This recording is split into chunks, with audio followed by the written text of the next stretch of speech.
My moral guilt is not subject to the statute of limitations. It cannot be erased in my lifetime.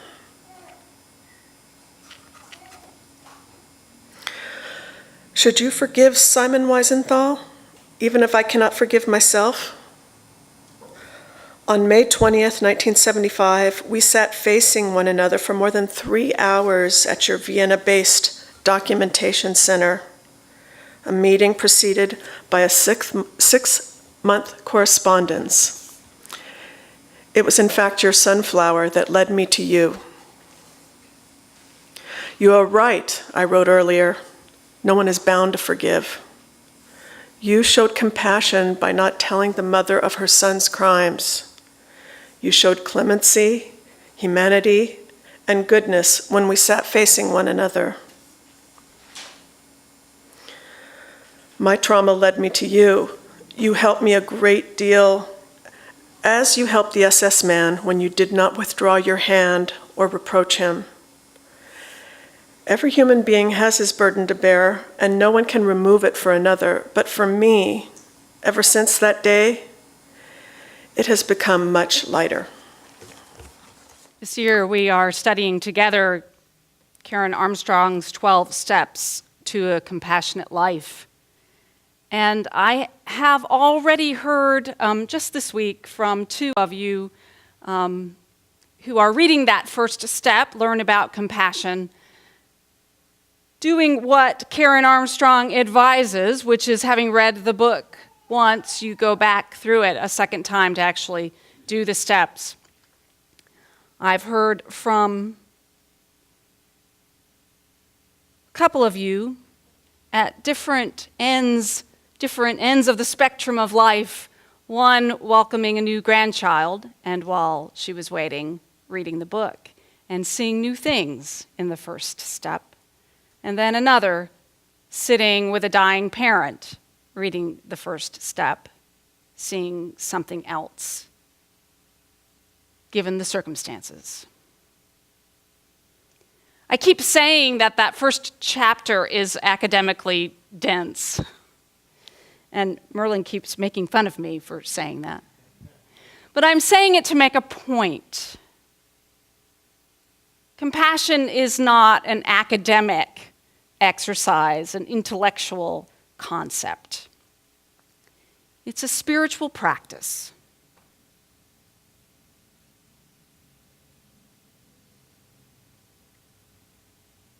And last week I said that this is what the practice is. When you find yourself sitting across the table from someone telling you their story, a story so far outside of your own experience, allow yourself to walk this holy spiral down into the depth of your being to find compassion. This is the practice. Listening deeply to the story of the other. And this is the practice that Simon Wiesenthal engaged in when he met face-to-face with Albert Speer in 1975. It is a practice that began when he was a prisoner in a Nazi concentration camp. Now, it may seem an odd practice for one known and made famous as a Nazi hunter, but it is the only conclusion we can come to after wrestling with the moral dilemma in Wiesenthal's book, The Sunflower. His response to the request of a dying member of the SS is a compassionate response. Now, the title of the book comes from an image that haunts Simon Wiesenthal's reflection on what happened the day he left camp for a work detail and was brought to the makeshift hospital room of the dying Nazi. As the prisoners trudged through the town towards the high school turned hospital, Simon was struck by the sight of a military cemetery. On each grave there was planted a sunflower, he noted. Suddenly I envied the dead soldiers. Each had a sunflower to connect him with the living world, and butterflies to visit his grave. Certain that his fate included an unmarked mass grave, Simon was struck by these rows of sunflowers, and then marched on to the work detail. Once there, Simon was told to follow a nurse who took him to the bedside of the dying soldier, a member of the SS. For most of the day, Simon listened to the dying man's story of how, as a boy, he had been a devout Catholic, but as a young man, he had joined the Hitler Youth. Once the war started, he became a part of the elite SS, those responsible for the worst crimes against humanity during the Nazi regime. Karl, the dying man, had asked to be visited by a Jew. There was something he must confess prior to his death, and it must be said to a Jew. What he confessed is incomprehensible to the rational mind, even to those of us reading the story after years of hearing similar stories of Nazi atrocities. Karl confessed to his crimes and then sought absolution from Simon, a stand-in for all his victims, a symbolic act to prove his willingness to repent. Future Nazi hunter Simon Wiesenthal responded to SS member Karl's dying wish to be forgiven with silence. It was a silence filled with unprompted compassion. As Simon listened to Karl's story, he reacted without thinking with small, compassionate acts, picking up a dropped letter and putting it back on the bedside, swatting away a fly that buzzed around the bandaged head of the dying man, holding the dying man's hand. Even as he was drawn in by the story of this entirely other, this Nazi Superman in conversation with the subhuman Jew, Simon delivered a clear answer to Karl's request. Silence. Karl would not be forgiven before he died. The story doesn't end there. The dilemma gets a little bit thicker for Simon Wiesenthal. Now, we know that his fate wasn't an unmarked mass grave, and he was liberated, and he did go on to become the famous Nazi hunter that he was. But just 4 years after he was liberated, he met Karl, the SS man.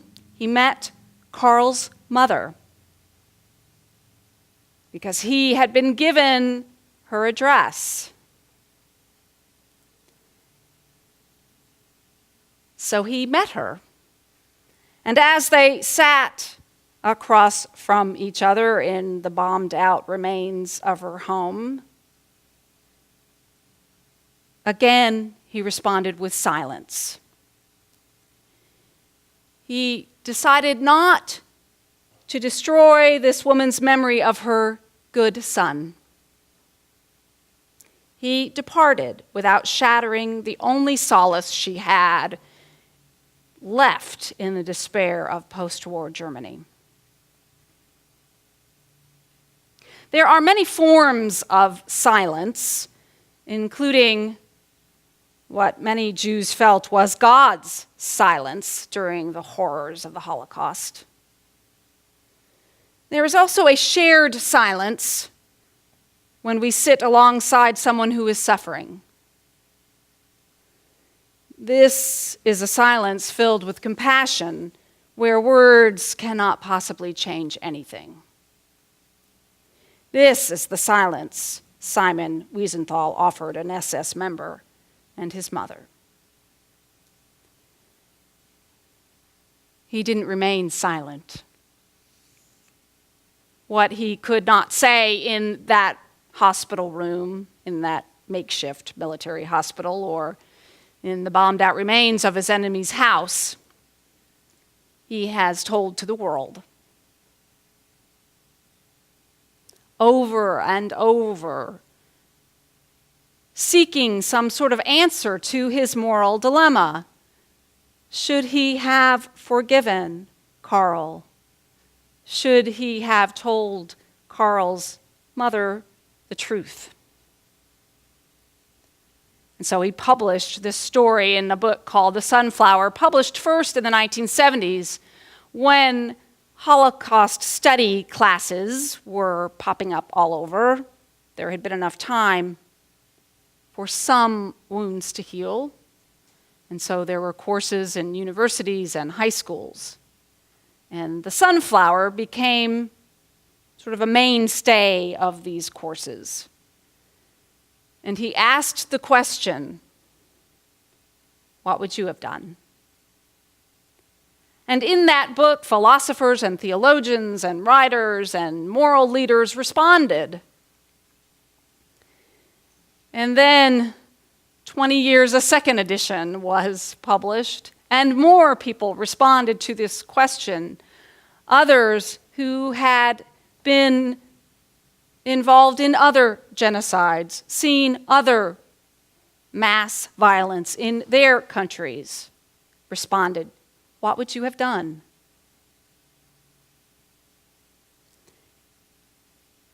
Of the 50 responses in this book, there are included the Catholic priest, former Catholic priest, now Episcopalian, Matthew Fox, and the former high-ranking Nazi, Albert Speer. The many experts who weighed in on Wiesenthal's moral dilemma did not reach a consensus. Some said that he could not forgive Carl. It wasn't his place. He could not speak for all Jews. He could not speak for those already dead. Some, like Matthew Fox, wrote that one should forgive, not out of altruism, but out of the need to be free to get on with one's life. But we ought not forget. Some, like Albert Speer, said that Simon was right not to forgive Carl, but that he showed compassion with his silence. Judaism, along with the other monotheistic religions, has compassion at its core. And you can hear it in the famous story about the great sage Hillel, that story that I tried to tell with the children this morning. It's a good story because it demonstrates a lot of things. This challenge to Hillel, who was an older contemporary of Jesus, this challenge that Jesus got a lot of about what is the one thing that is most important to our faith. Hillel was, as the story goes, challenged by, well, I say a non-Jew. It depends on where you read the story. They call the person a pagan or a Gentile. But it's clear, it's someone outside the faith trying to sort of poke at this very wise religious leader by saying, I'm going to stand on one foot and I dare you to recite all of the Torah. Now, he knows it's an impossible task. That's why he's daring Hillel to do that. But the wise Hillel outsmarts his challenger and says, "What is hateful to you, do not do to your fellow." This is the whole Torah. The rest is the explanation. Go and learn. Now, he seems like he's suggesting that standing on one foot while someone recites the whole of the Torah might be uncomfortable, might be hurtful. So don't do that. Don't do what is uncomfortable or hateful to you simply in order to mock your fellow human being. Do not do that which is hateful to you simply to mock a religion with which you disagree. In responding the way that he did, Hillel showed compassion for the questioner and challenged the listener to base the whole of their faith on the golden rule. Go and study, he tells the questioner, and when you study, make sure you examine all of the ancient texts through an interpretive lens of the golden rule. Clearly, the golden rule was more than broken during the Holocaust. It was desecrated, ignored, and violated. The famous story of standing on one foot while reciting all of the Torah can't begin to address Simon Wiesenthal's question. It can't begin to address how to face an enemy who has done everything that is hateful to all of humanity. Judaism changed after the Holocaust. Now it may be more appropriate to examine all of the ancient texts through an interpretive lens of the Holocaust, in addition to an interpretive lens of the Golden Rule. In Rabbinic Judaism, the form of faith practiced by most Jews today, compassion is central, and it is central, Karen Armstrong tells us in her book, to the concept of shalom. Shalom is more than peace. It is the ability to turn an enemy into a friend.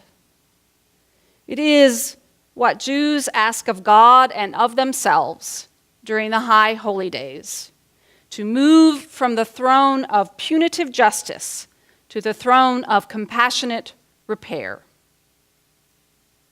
It is to forgive your worst enemy and to heal your soul. There is another story, I'm sure there are many, but this one has been documented in a film. There is another story of forgiveness from the Holocaust, which also leaves us without a consensus. It is the story of Eva Kor, who, along with her twin sister Miriam, was a victim of the infamous Nazi doctor Joseph Mengele's sadistic experiments at Auschwitz. Eva and her sister Miriam were the only survivors from their family, which included their parents, 3 older sisters, and a younger brother. When her sister became ill in 1985, an obvious direct result of Mengele's experiments, Eva donated a kidney so that Miriam could continue to live. It also created a passion for her.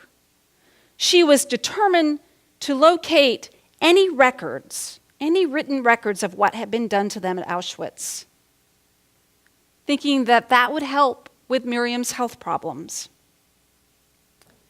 Miriam died 8 years later, and to this day, Eva has never discovered any record of the experiments Mengele performed on 1,500 pairs of twins. Eva Kor forgave Dr. Mengele and all those who harmed her at Auschwitz, saying that it was time for her to heal her soul. And when she did this, many of the surviving twins stopped speaking to her. She announced this very publicly at a 50th anniversary of the liberation of Auschwitz, standing in a gas chamber, she declared her forgiveness, and many became angry with her. Like those who affirmed Wiesenthal's decision to remain silent as he faced his enemy, Eva's critics said it was not her place to forgive. Even as she continued to explain that she forgave only on her own behalf, many expressed that what Eva was offering was cheap grace. How could the dead offer any chance for reparations? How could the dead atone for their sins and be reconciled to God and humanity with future good deeds? According to the Mishnah, atonement brings no forgiveness until one has become reconciled with one's neighbor. For many, Eva's act of forgiveness was just flat out wrong. It was outside of any interpretation of Jewish tradition. For Eva, it was an act that has allowed her to finally be free of the pain. Forgiving a mass murderer is an expression of the golden rule that most of us, thankfully, will never have to face. If we are lucky, most of us will be faced with more mundane choices to forgive, such as being passed over for a promotion, or the hurtful anger of a spouse, or the unkind comment of an unfeeling friend. Wanting to remain separate from our own capacity to do harm, we continue to judge those who have wronged us. And sometimes we can choose to forgive.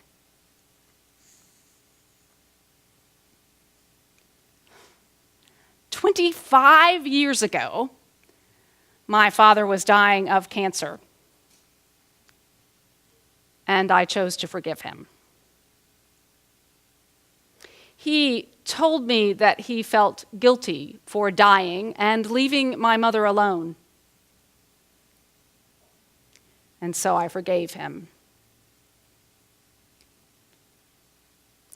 I knew that I was forgiving him for so much more. For failing me as a father. For being the broken down, abusive, belligerent mess of a human being that he was. I forgave him so that I was free to get on with my life. I forgave him, and then 1 week later he died on September 18th, 1988, 25 years ago.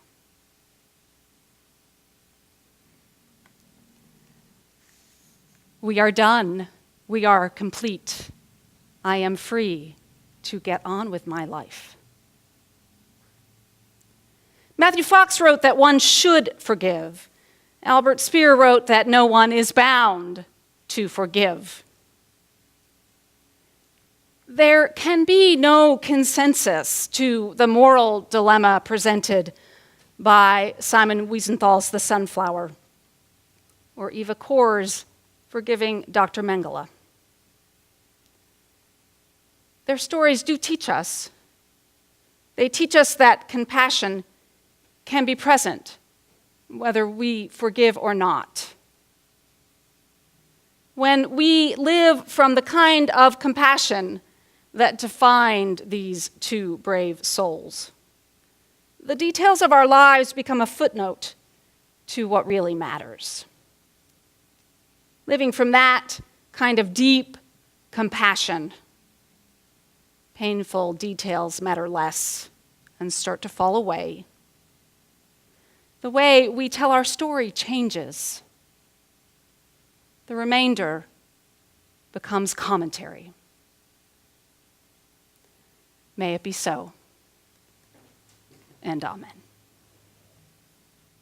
We are the Caneo Valley Unitarian Universalist Fellowship. Our mission is to nurture spiritually courageous people who transform the world through justice and compassion. Like us on Facebook, check out our website at CVUUF.org, or come visit us. See you soon!